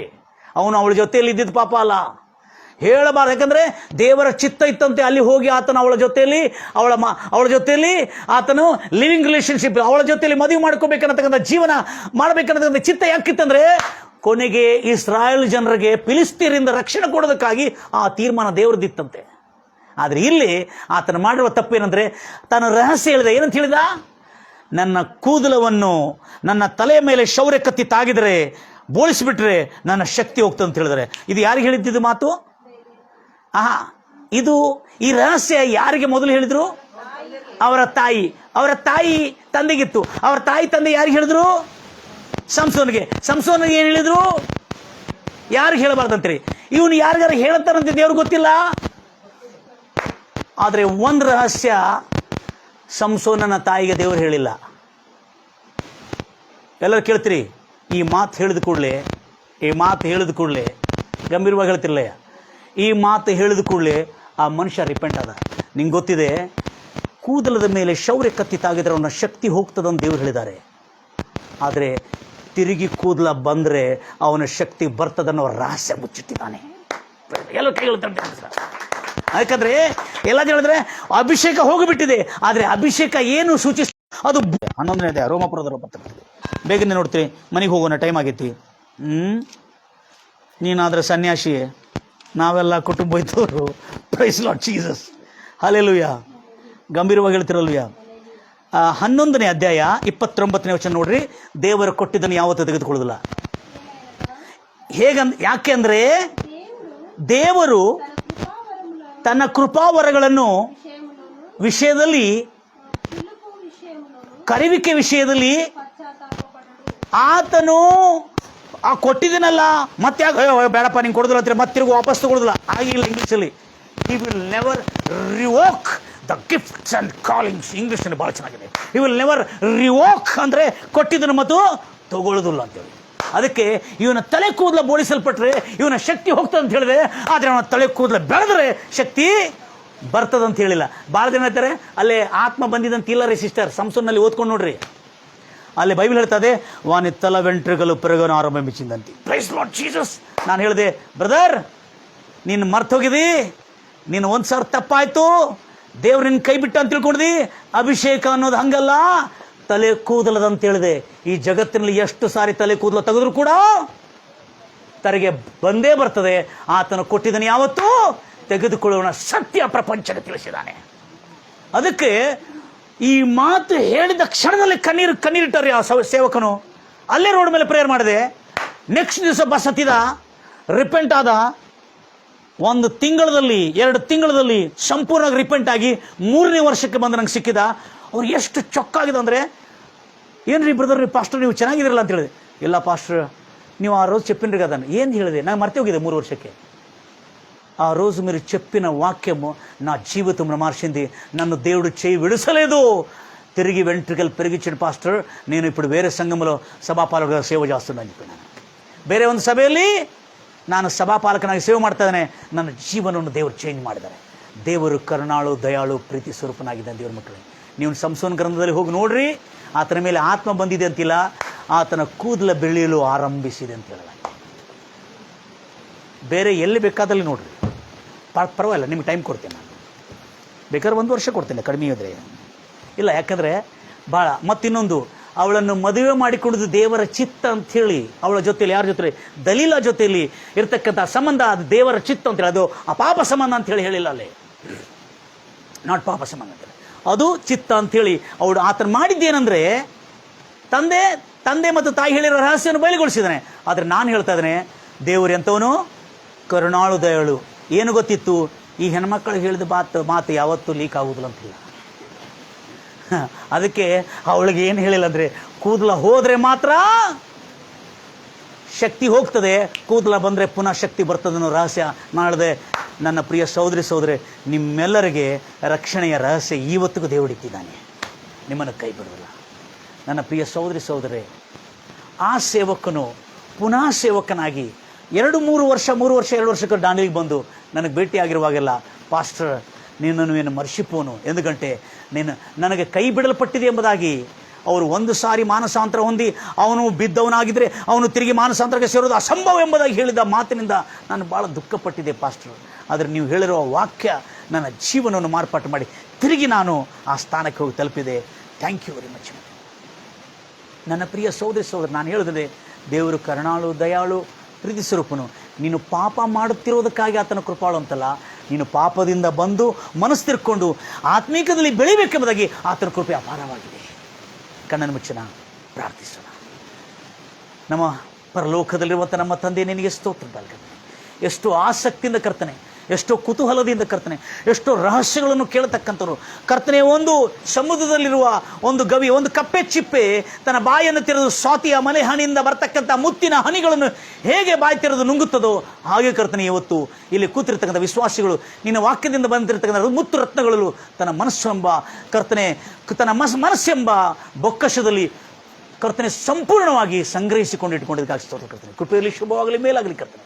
ಕೇಳತಕ್ಕಂಥ ಎಲ್ಲ ನನ್ನ ಪ್ರಿಯ ಸಹೋದರಿಯರು, ಮನಮುರಿದವರು, ಸೋತೋಗಿದ್ದವರು, ಕೈ ಬಿಡಲ್ಪಟ್ಟಿದ್ದರು ಎಂಬುದಾಗಿ ತಿಳ್ಕೊಂಡಿದ್ರು. ದೇವರು ಕೈ ಬಿಟ್ಟಾನೆಂಬುದಾಗಿ ಯಾರ್ಯಾರು ಹೇಳಿದ್ರು ಅದು ಸುಳ್ಳು. ದೇವರು ಎಂದಿಗೂ ಕೈ ಬಿಡುವುದಿಲ್ಲ. ಇವತ್ತಿಗೂ ನಿನ್ನ ಕೈ ಹಿಡಿದು ಎಬ್ಬಿಸೋದಕ್ಕಾಗಿ ಆತನ ಕೈ ಚಾಚಿ, ಕರುಣೆ ಉಳ್ಳ ಹಸ್ತವನ್ನು ಚಾಚಿ ಇವತ್ತಿಗೂ ನಿನ್ನ ರಕ್ಷಿಸೋದಕ್ಕಾಗಿ ಆತನ ಸಿದ್ಧನಾಗಿದ್ದಾನೆ. ಇವತ್ತು ನೀನು ಮನಸ್ಸು ತಿರುಗಿಕೊಂಡು ಪಶ್ಚಾತ್ತಾಪಪಟ್ಟು ಇನ್ನು ಮುಂದೆ ಆ ಪಾಪಕ್ಕೆ ಹೋಗುವುದಿಲ್ಲ ಎಂಬುದಾಗಿ ನೀನು ಬರುವುದಾದರೆ ಇವತ್ತಿಗೂ ನಿನ್ನನ್ನು ಮತ್ತು ತಿರುಗಿ ಆತನ ರಕ್ಷಿಸಿ ತಿರುಗಿ ನಿನ್ನನ್ನು ಅದೇ ಸ್ಥಾನದಲ್ಲಿಟ್ಟು 2ರಷ್ಟಾದ ಸನ್ಮಾನವನ್ನು ಕೊಟ್ಟು ನಿನ್ನನ್ನು ಬಲಪಡಿಸ್ತಕ್ಕಂಥದ್ದಾಗಿದ್ದಾನೆ. ಹೌದು, ನನ್ನ ದೇವರು ಒಳ್ಳೆ ದೇವರು. ಏಸಯ್ಯ ಕನಿಕರವುಳ್ಳ ದೇವರು, ಕನಿಕರ ತುಂಬಿರತಕ್ಕಂಥ ದೇವರು. ಆತನ ಕನಿಕರಿಗೆ ಕೊನೆಯೇ ಇಲ್ಲ, ಆತನ ಪ್ರೀತಿಗೆ ಅಂತ್ಯವೇ ಇಲ್ಲ. ಅಂಥ ಅದ್ಭುತವಾದಂಥ ಪ್ರೀತಿ ಕೇಳತಕ್ಕಂಥ ನನ್ನೆಲ್ಲ ಪ್ರಿಯ ಸಹೋದರರು, ಅವರ ಜೀವನ, ಅವರ ಆತ್ಮ, ಅವರ ಪ್ರಾಣ ಸಮಸ್ತವು ರಕ್ಷಣೆ ಹೊಂದ್ರಿ, ಅವರ ಬದುಕು ರಕ್ಷಣೆ ಹೊಂದ್ರಿ, ಅವರ ಆರೋಗ್ಯದಿಂದ ಕರ್ತನೆ, ಅವರ ಅನಾರೋಗ್ಯದಿಂದ ಬಿಡುಗಡೆಯಾಗಿ ರಕ್ಷಣೆ ಹೊಂದ್ರಿ, ಅವರ ದರಿದ್ರದಿಂದ ಬಿಡುಗಡೆಯಾಗಿ ರಕ್ಷಣೆ ಹೊಂದ್ರಿ. ಶಾಂತಿ, ಸಮಾಧಾನ, ನೆಮ್ಮದಿ, ತೃಪ್ತಿ, ಆರೋಗ್ಯಗಳು, ಕೊನೆಗೆ ನಿತ್ಯ ಜೀವ ರಕ್ಷಣೆ ಸದಾಕಾಲ ಅವ್ರಿಗೆ ಇರಲಿ ಎಂಬುದಾಗಿ ಹಾರೈಸುತ್ತಾ ಯೇಸು ಕ್ರಿಸ್ತ ನಾಮದಲ್ಲಿ ಪ್ರಾರ್ಥಿಸಿ ಬೇಡಿ ಹೊಂದಿದ್ದೇನೆ ತಂದೆ. Amen. God bless you. God loves you my